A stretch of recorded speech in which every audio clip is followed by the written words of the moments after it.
Саламатсызбы, урматтуу угарман. Эфирде Арча медиа, ал баруучу мен Касиет Мамырбай жана бүгүнкү биздин конок Ыдырыс Исаков, белгилүү журналист. Жана бүгүнкү биздин тема азыр соц тармактарда аябай талкууланып атат.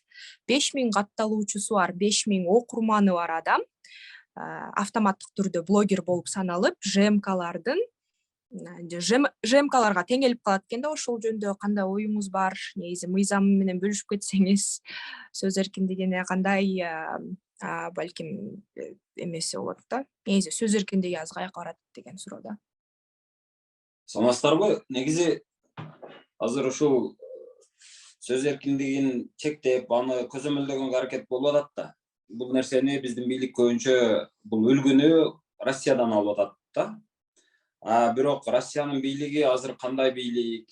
Алар дүйнөгө мындай бир жакшылыктын үлгүсүбү, үлгүсү эмеспи деген суроону берип көрүшүбүз керек да. Дүйнөдө азыр тескерисинче Россия бардык тарабынан банкрот болуп аткан өлкө да.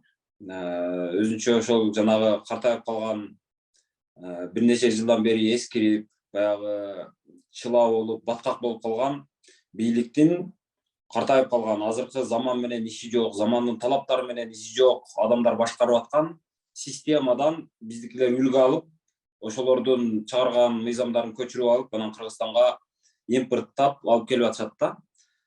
Бирок анын кесепети кандай болот деген нерсени биздикилер ойлобой атат. Мисалы, биздин бийлик эгерде чындап эле өлкөнү өнүктүрөм, бир жакшы, бир жагымдуу өзүбүздүн ушу кыргызстандыктарга, кыргыз жарандарына ыңгайлуу жашоого бир жагымдуу шартты түзөйүн дей турган болсо, анда биздин бийлик ошол эле жашоосу жакшыраак, аябай мындай өнүккөн өлкөлөрдөн үлгү алып, ошолордун мыйзамдарын көчүрүп келсе, мен мисалы каршы болмок эмесмин да. Ошолордукун мисалы азыр биз журналисттер айтып атпайбызбы, бул мыйзам плагиат экен, Россиядан көчүрүп алып келипти деп. Эми мындай тажрыйба өз негизи кайсы бир өлкөлөрдөн мыйзамдарды көчүрүп алып келип пайдаланган тажрыйба негизи мурдатан эле бар өз негизи. Мисалы, Ататүрктүн учурунда түрктөр мисалы уголовный кодексти башка бир өлкөдөн, гражданский кодексти башка бир өлкөдөн, анан дагы ошого окшогон мыйзамдарды башка өлкөлөрдөн көчүрүп алып келип туруп эле ушуну колдонобуз деп эле ошол модельди алып келип колдонуп жашашкан да. Анан анын мындай айып көрбөйм мен. Бир жактан ошол мыйзамды көчүрүп алып келип колдонгонду мен айып көрбөйм. Бирок аны каяктан көчүрүп келип атасың? Маселе ошондо да. Мисалы, азыр Европа өлкөлөрүнөн мындай демократиялык системасы менен үлгү болуп өнүгүп аткан өлкөлөрдөн ушундай мыйзамдарды көчүрүп алып келе турган болсо, мен каршы болмок эмесмин да. Бирок тескерисинче бизде азыр өзүн өзү эптей албай аткан, ушунча чоң үлкөн кен байлыктары болсо дагы эң эле элементардуу, мисалы, жолун оңдой албай аткан, мектептерине али күнгө чейин мектептеринин туалетин жылуулап ичкериге алып кире албай аткан, дагы эле көчө туалети менен отурган, 19-кылымдагыда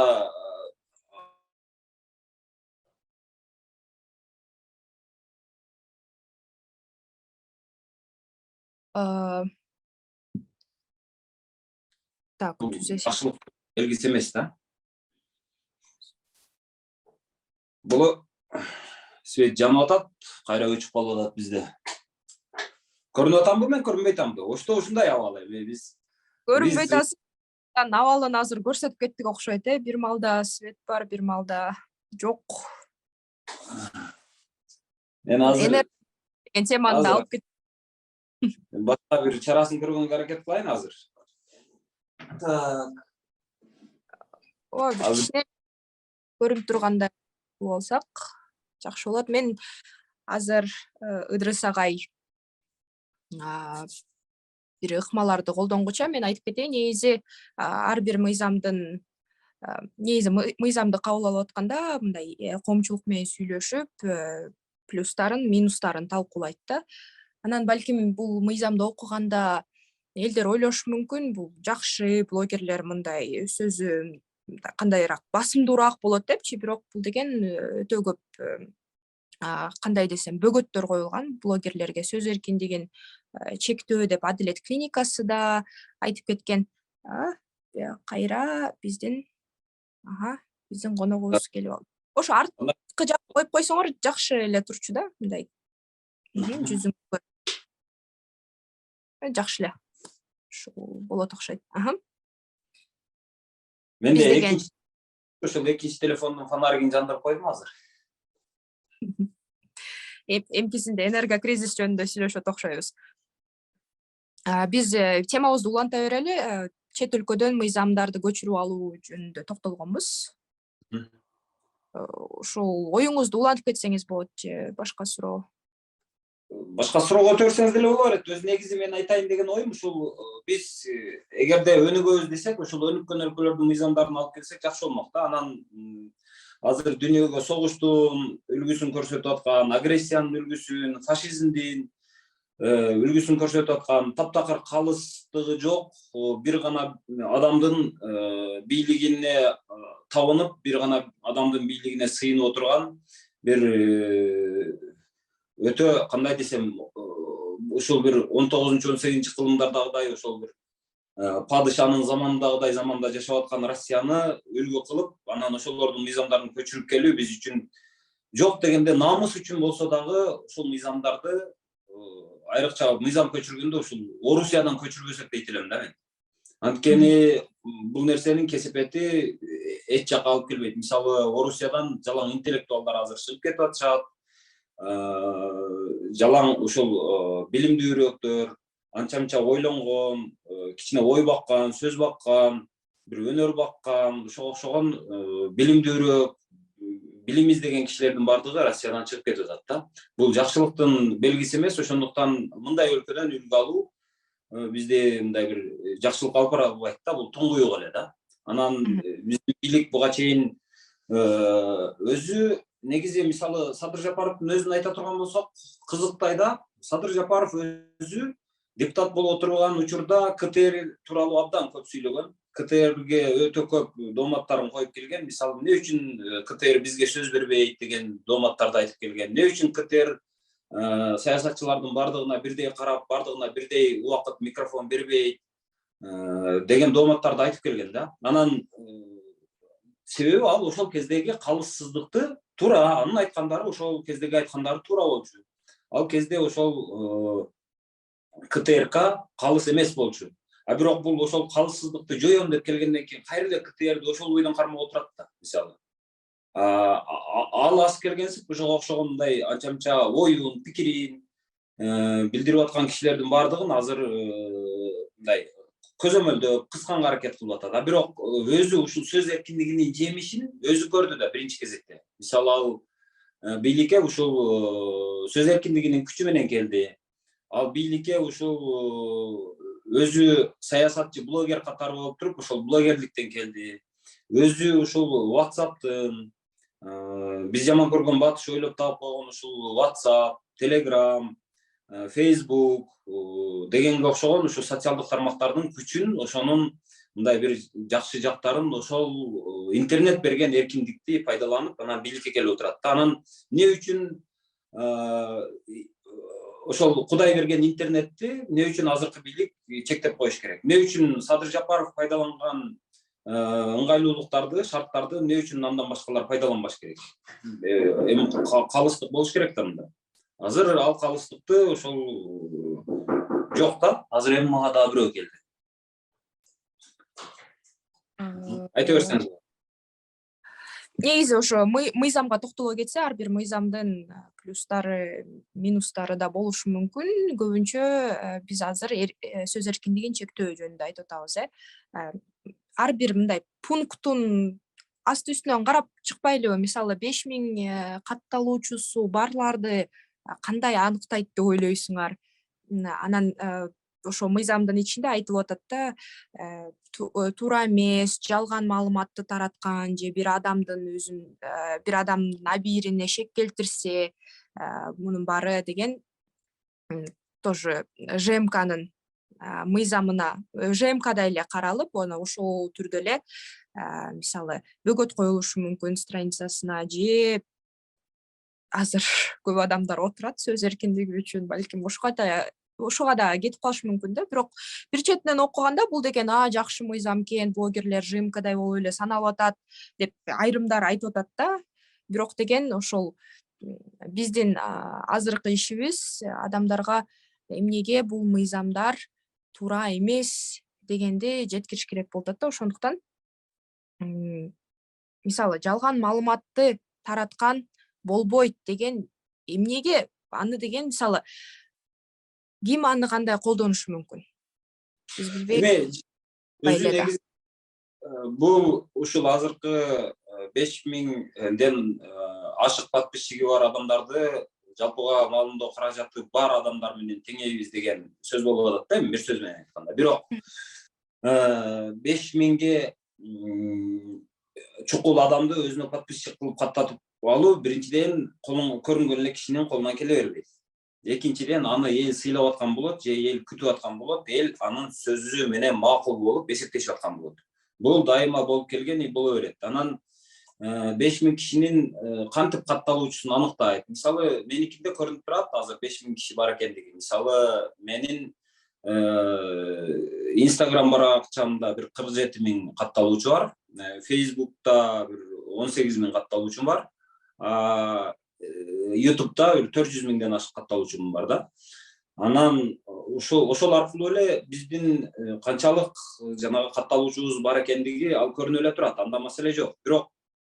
Бирок деген маселе болуп атат да. Андай боло турган болсо анда бир тараптуу болбойлу. Макул, анда 5000 кишиден ашык катталуучусу бар кишини автоматтык түрдө эч кандай уруксат кагазы жок эле, юстициядан каттабай туруп эле анда ошол СМИ деп макул каттаса каттап койсун. Андан эч нерсе жок, өзгөрбөйт. Бирок жанагы булар адамдын абирине, ар-номусуна же шек келтирет, же болбосо жалган маалыматтарды таратат деген болушу мүмкүн да. Бирок жалган маалыматты тараткандыгы боюнча ал СМИ болосуңду, СМИ болбосоң деле анын жоопкерчилиги бар да өзү негизи. Эгерде сиз чыгып алып эле, мисалы, же мен чыгып өзүмдүн каналым аркылуу эмес, жөн эле көчөдө мисалы сүйлөгөн болсом башкалар тартып алып туруп мени, мисалы мен бир жалган маалыматтарды айтайын. Ой, Кыргызстан андай болуп атат, мындай болуп атат, мындай кылайын деп атат, тиги андай экен, бул мындай экен деп сүйлөй берсем. Андай боло турган болсо ага өзүнчө кылмыш жоопкерчилиги бар да. Административдик жоопкерчилик бар, башка жоопкерчиликтер бар. Сот деген бар, алардын бардыгына баа берип, дырсак мисалы жалган маалымат таратып атыптыр. Бул жалган маалыматтын кесепетинен ушунча нерсе ушундай болуп кетти.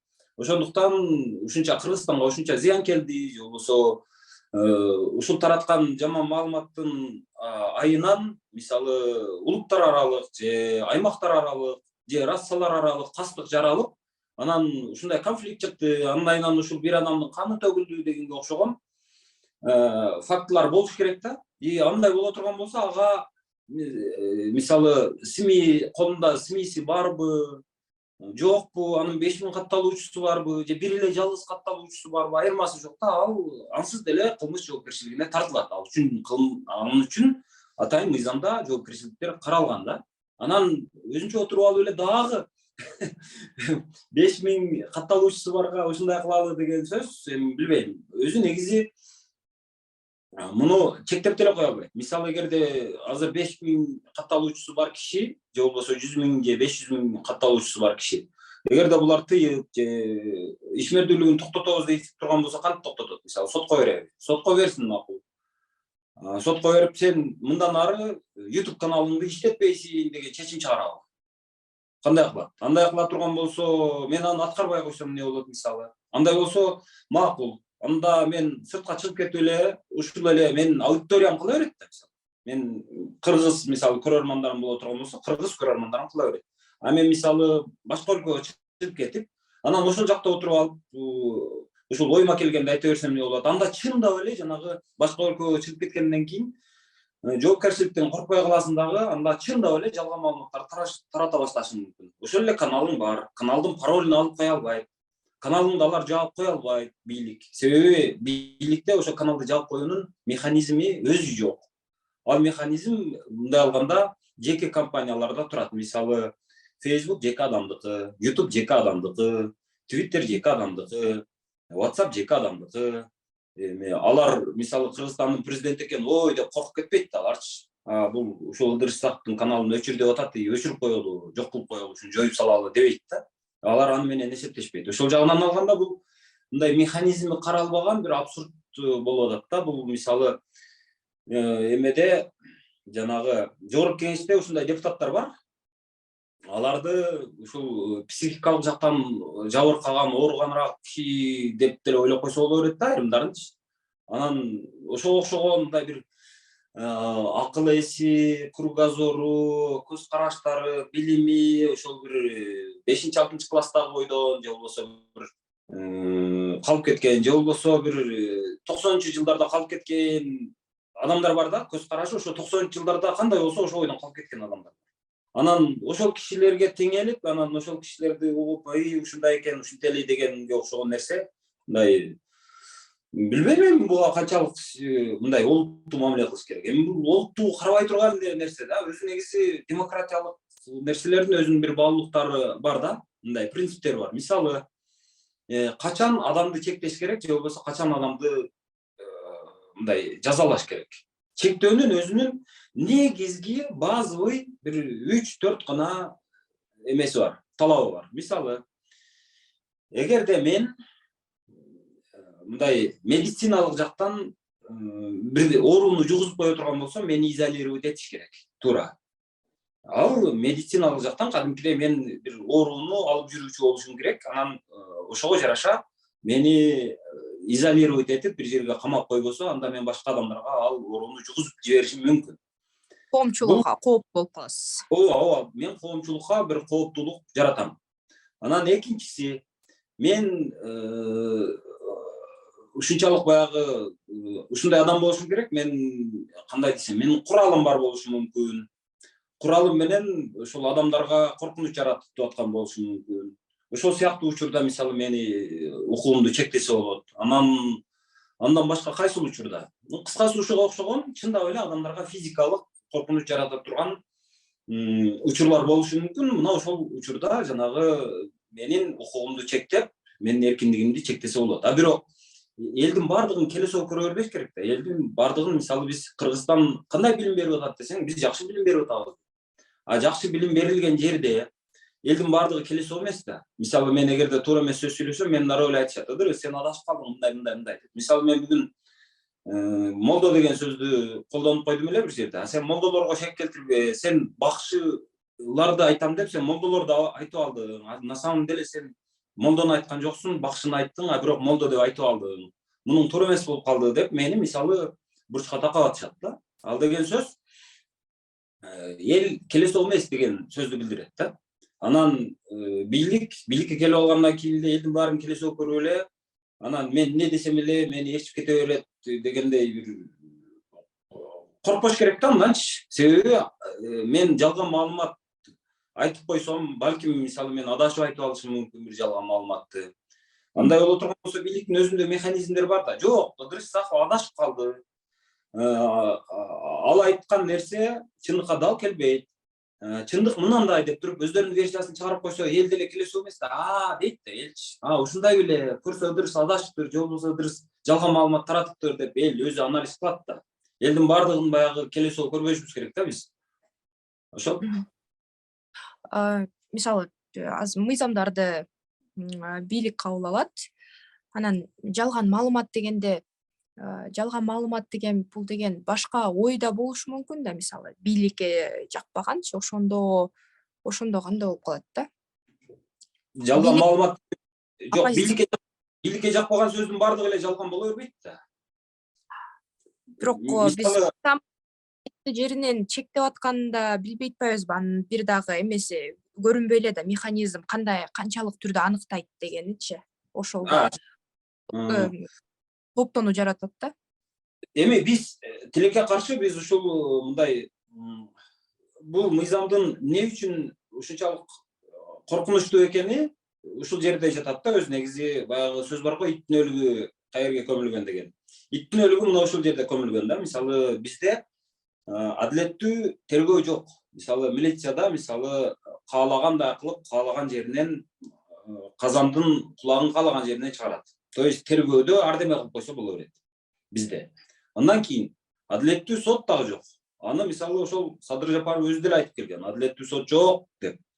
Анан Садыр Жапаров өзү камакта отурган маалда соттор адилеттүү болгула, адилеттүү болбой атасыңар деп башка депутаттар дагы сотторду сындап келген. Бирок Жапаров бийликке келгенден кийин эле соттор адилеттүү болуп кеткен жок да азыр. Азыр макул бийлик адашыппы, же болбосо бир жаман ой мененби, кайсы бир блогерди жалган маалымат таратып атат деп алып кирсин, камасын. Камагандан кийин ал иш сотко барат. Сотто көрсө милиция буларды адашып кармап алган турбайбы? Көрсө ал блогер туура эле маалыматты берген экен да деп кайсыл сот бир блогерди чыгарып коет азыр эркиндикке? Кайсыл сот актап коет? Актабайт да.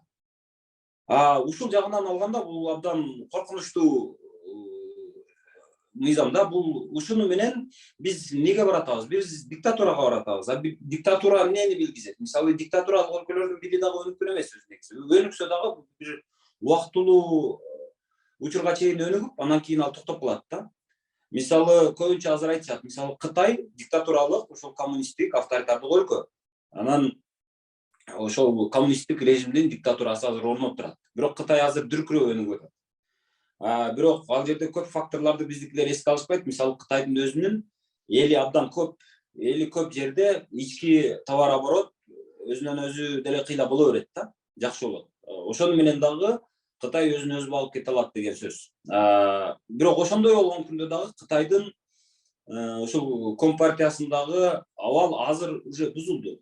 Мисалы мурда бийликке келген адамдар өзүнүн убактысы келгенден кийин баягы кызматын тапшырып берип кетип аткан болсо, мисалы азыркы бийлиги ошол нерсени токтотту. Мындай алганда оюндун эрежесин бузду. Бузгандан кийин ал жакта дагы азыр каршылык, бийликке нааразылык, ошол нерселер болуп атат. Демек, бул система дагы баягы Советтер Союзуна окшоп бузулуп кетиши дагы толук мүмкүн да. Азыр ушундай коркунуч турат. Андай боло турган болсо, эмне болот? Кытай бул деген сөз, Кытай ушинтип эле дайыма эле өнүгө берет деген сөз эмес да. Калыссыздык жок жерде дайыма ушундай болот. Анан экинчиси, көбүнчө биздикилер жанагы Ли Куан Юну, Сингапурдун премьер-министрин мисалга келтиришет, бирок Сингапурдун премьер-министри убагында ак ниеттүүлүк менен көп жумуштарды аткарган, чындап эле экономикалык ростту аябай көтөргөн, чыгармачылык менен иштеген, анысы жакшы. Бирок ал кеткенден кийин анын өзү картайып кетти, анан анын дайындаган кадрлары бардыгы картайды. Анан бирок заман алмашып кетти. Заман алмашкандан кийин азыр Сингапурда дагы кадимкидей ушул кадрдык кризис, ой жүгүртүүлөрдүн эскиргендиги азыр кадимкидей байкалып атат. Ал деген сөз, Сингапур азыр ушул эменин диктатуралык башкаруунун азабын мындан ары тартып баштайт. Ушул сыяктуу эле азыр эң өнүгүп кетти деген өлкөлөр дагы, ошол диктатура менен өнүгүп кетти деген өлкөлөр дагы азыр убактылуу бир секирик жасап, убактылуу гана өсүштү көрсөтүп аткан менен алар кайрадан эле ушул жарга түшүп кетүү, кургуга түшүп кетүү коркунучунда турат. Анысы азыр көрүнүп турат. Азыр бир жакынкы бир 20-30 жылдын ичинде ошого окшогон нерселер болот. Аны биз көзүбүз менен көрөбүз, алар далилденет. Бирок эл азыр аны көрбөй атат да. Эл азыр Кытайды көрүп атат дагы, Кытай диктатура менен өнүгүп кетти го дейт. Мисалы Өзбекстанда айтышат, Өзбекстан диктатура менен өнүгүп кетти го дейт. Бирок Өзбекстан диктатура менен өнүгүп жыргап кеткен жок да. Азыр мисалы Өзбекстанда айтышат, Кытайда айтышат, башканы айтышат, бирок Өзбекстандын президенти келди дагы азыр ошол диктатуранын баардыгын жоюп, азыр бийликти тескерисинче бошотуп атат. Ал демократияга жол алып атат. Бирок биздикилер тескерисинче ошол Түркмөнстандын же болбосо Түндүк Кореянын жолун кайталап аткандай да. Биз демократия, туура биз демократияны орнотобуз деп коюшат. Өз негизи жалганчылыктын, көбүнчө ушул элди адаштыруунун бир жакшы жолу бар экен да. Кимде ким демократияны жок кылам деген адам өлкөсүнүн атын демократиялык деп атап коет экен да. Мисалы Түндүк Кореяда мисалы таптакыр демократия жок, бирок Түндүк Кореянын аталышы мындай элдик демократиялык республика да мисалы. Кытай элдик демократиялык эмеси деген сыяктуу. Кыскасы эми бизде билбейм эми каяка барабыз, канчалык ушул жакшылыкка алып барат. Эми жакшылыкка алып барбайт эми. Бирок мунун кесепети канчалык оор болот, көрөбүз да эмне кылабыз эми. Өзүбүз тандап алдык ал президентти, аябай күсөп, аябай ал келгенде ыйлап, бийлеп, майрамдап анан тосуп алганбыз да. Анан эми ошонун көрөбүз эми эмне кылабыз. Тандоонун да кесепеттери болот деген сөз экен да. Кайра мыйзамдын бир эмелерин окуп чыксак, айтылып атат да, 5000 катталуучусу бар адам өзүнүн аты жөнүн, телефон номерин, негизи өзүнүн жөнүндө маалыматы ачык айкын ушул баракчасында көрсөтүлүп туруш керек депчи, ошол жөнүндө Жок, оюңуз. ал негизги талабы ошол боло турган болсо, анда ал уже аткарылган да. Өзүн сыйлаган. Чындап эле мен мындай бир блогер болом деген адам, алар көбүнчө телефон жарыялап коюшат. Мисалы, эң популярдуу деген адамдарды алып көрөлү да. Анан ал кишилердин көпчүлүгү телефон жарыялап коет. Мисалы, Ошто Тез кабар деген бар. Телефон жазылып турат. Мисалы, меники Ыдырыс Исаков. YouTube каналыма кирсеңиз, телефон жазылып турат. Анан Адыл Акжол уулу деген бар. Аныкы жазылып турат. Мисалы, ошол эле башка каналдарда дагы ушул байланыш деген жеринде көбүнчө жазып коюшат да. Андан эч кандай маселе жок. Анан байланышуу боюнча көбүнчө мессенджер деген бар. Мессенджер аркылуу ошол мисалы дагы почтасы жазылып турат. Почтасы аркылуу байланыш болот. Кыскасы, ал жагында маселе жок. Анан кийин көбүнчө 5000 катталуучу бар дегенде, көбүнчө мисалы блогер дагы эмес, тескерисинче өзүнүн гана чыгарган продукциясын үгүттөгөн адамдар бар. Мисалы, алар жанагы сулуулук салондорун ачкандар, ошо алдына келген кыздарды кантип мисалы бетин тазалап атканын видеого тартат дагы чыгарып коюшат. Анан ал жерде бирөөнүн укугу бузулуп кетпейт негизи. Же бирөөнүн кашын терип атканы, же бир чачын жасап атканы, же бирөө колунун тырнагын оңдоп атканычы. Анан алардын деле 5000 эмес, көп эле 5000ден көп 10 000 деген катталуучулар бар. Анан аларга тескерисинче ошол өздөрүнүн телефондорун жазып коюшат. Алар өздөрү элечи, эч ким сурабаса деп. Анан бул мыйзам өзү мындай артта калып кеткен неме дейт да. Мисалы, бизде баягы цифралаштырабыз, санариптештиребиз деп бир саясат жүрбөдү беле. Бирок ошол саясат ишке ашканга чейин эле мисалы жанагы сойку кыздар бар эмеспи?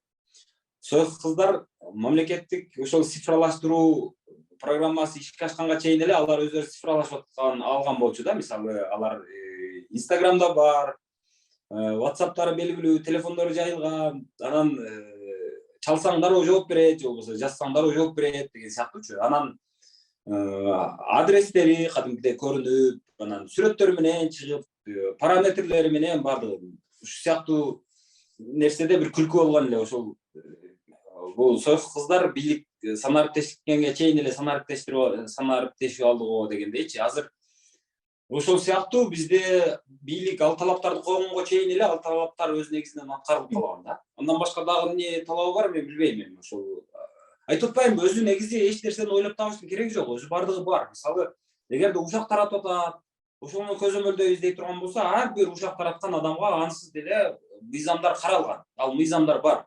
Эгерде ким жалган сүйлөсө, ага карата жоопкерчилик ал милицияда, кыскасы биздин мыйзамдарыбызда каралган. Эгерде ошол телефондорун чыгарып койсун, байланыш кыйын болуп атат дей турган болсо, ал байланыш ансыз деле бийлик айтканга чейин эле ар бир блогер, өзүн популярдуу болом деген адам, ал ансыз деле ошол телефондорун, байланыш каражаттарын чыгарып койгон. Андан башка дагы мен логикасын түшүнбөйм да ушул нерселердинчи. Өзү бекерчиликтен эле мен кээде ушундай ой келет, баягы кыларга иш жок болуп калганда, эмне кылышын билбеген адамдар ушинтип баягы өздөрүнө өздөрү жумуш кылып, анан баягы быдло масса бар да бизде. Ошол быдло массага мындай шоу жаратып туруш үчүн ушуга окшогон бир мыйзамдарды чыгарып коюп, анан ошону талкууга салып, ура деп турабы деп деле ойлоп кетем менчи. Башка билбейм, мындай бир логикалык, акылга сыя турган жоопту мен өзүм издеп дагы таппай атам да.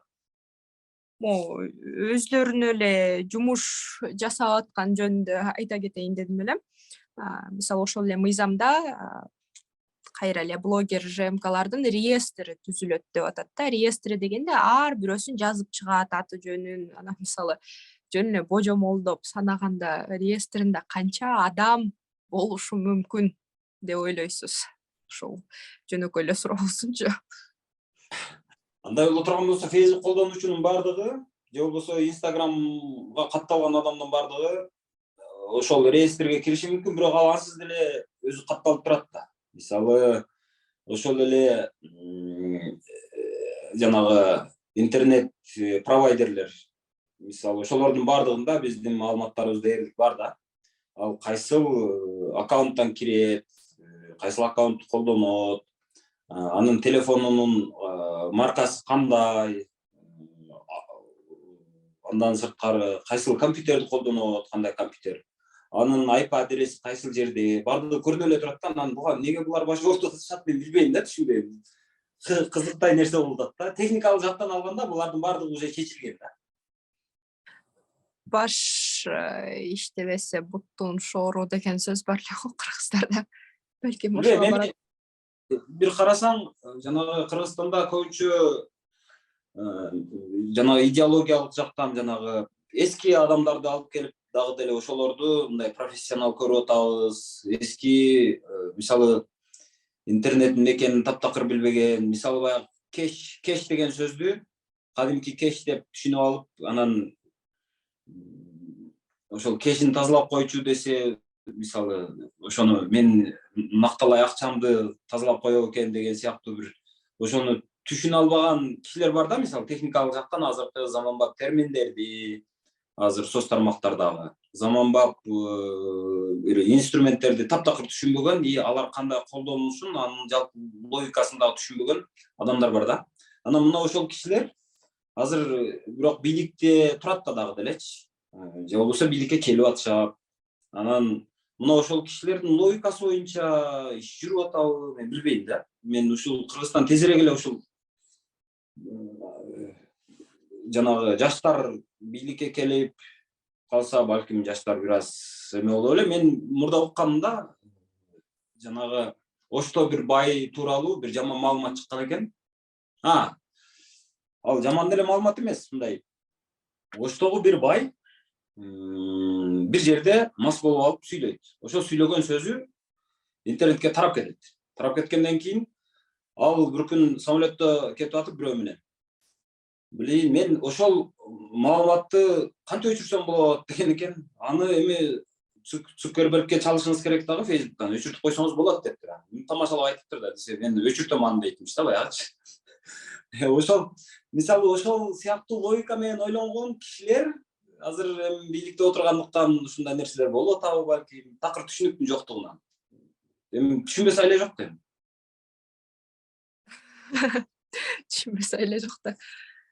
Ооба, эми ушундай бийликке туш болуп калыптырбыз. Эми өзүбүз тандадык, өзүбүздүн тандообуздун азыр кесипеттерин көрүп атабыз. Ушу менен сөзүбүздү жыйынтыктайт окшойбуз. Биздин коногубуз Идрис Исаков болду, журналист, жана мен Гасиет Мамырбай. Саламатта калыңыздар. Рахмат.